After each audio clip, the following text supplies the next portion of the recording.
Olá pessoal, tudo bem? Eu estou aqui com o professor Alder, ele é um dos nossos professores do Mercado Livre. O Alder, na verdade, ele não é do Brasil, ele é de Cuba, ele veio para cá faz quanto tempo, Alder?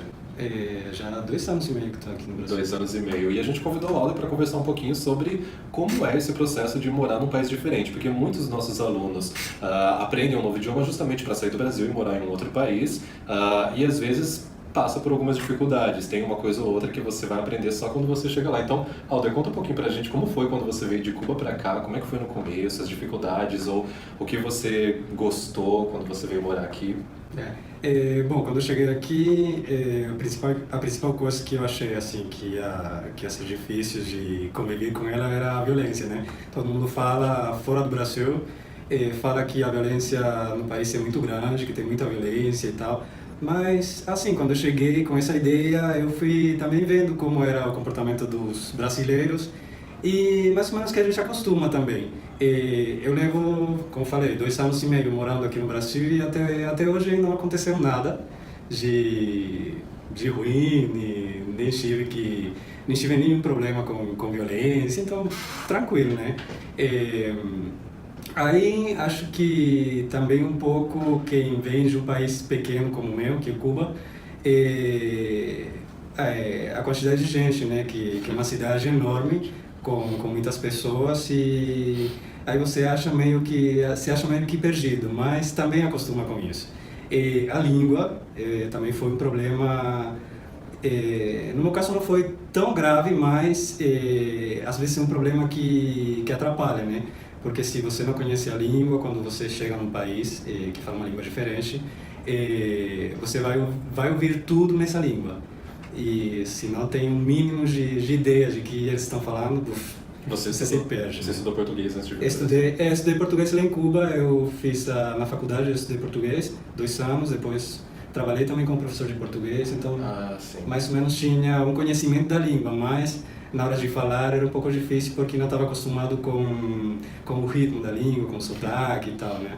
Nesse sentido, foi um pouco difícil, né, no começo. E também tem as gírias, regionalismos, né? E tem muita.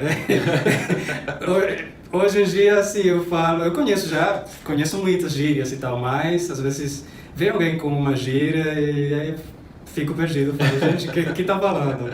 Uma vez, lembro, um aluno aqui no Mercado Livre falou, sei lá, mão de vaca. Eu falei, então o que quer dizer com isso, mão de vaca?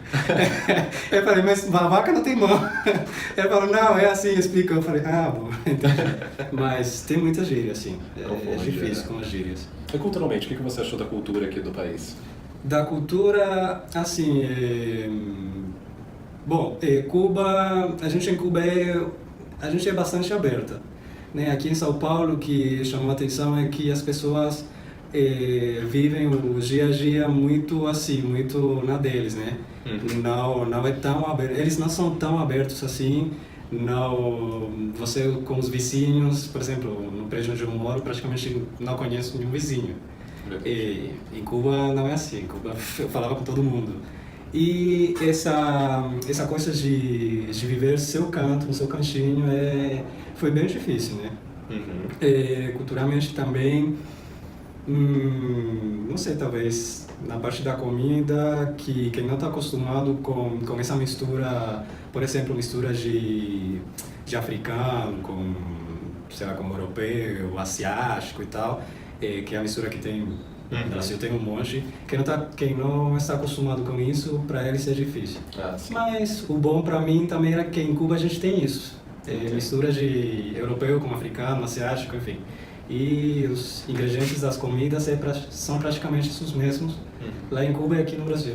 Que ótimo. Então foi ótimo nesse sentido. Ótimo. E quais são as dicas que você tem para quem está indo morar fora? Para alguém um aluno que está estudando outro idioma, porque ele precisa trabalhar ou ele vai se mudar para outro país por algum motivo? Quais são as dicas que você tem? O que ele tem que fazer para se preparar para essa mudança? Primeira coisa que eu acho que tem que conhecer, pelo menos o mínimo, é a língua. Né? Porque isso ajuda, acho que uns 60%, 70%, sei lá. Depois tem que conhecer um pouco sobre a cultura desse país. Né? Não só ouvir o que as pessoas falam, também ler sobre essa cultura, ver, sei lá, nos jornais, procurar na internet. Coisas também, coisas muito comuns, como trocar dinheiro, não sei se se diz trocar ou... Trocar dinheiro, sim, sim. Né, porque às vezes em Cuba é uma das coisas que atrapalha para os turistas, porque é bem complicado. Então tem que saber essas coisas também simples de, por exemplo, comida, saber vai ter isso, não vai ter aquilo, como são as pessoas também nesse país. Acho bem cultural, né? Cultural. Mas língua acho que é a primeira coisa que você tem que saber. Perfeito, tá ótimo. Alder, muito obrigado por ter contado um pouquinho pra gente como foi a sua experiência. E se você também estiver procurando um curso de idiomas para você se mudar para outro país ou simplesmente porque você quer aprender a falar para o seu trabalho ou para o seu dia a dia, entre em contato com a gente que a gente vai encontrar um professor adequado para o curso que você precisa. Muito obrigado.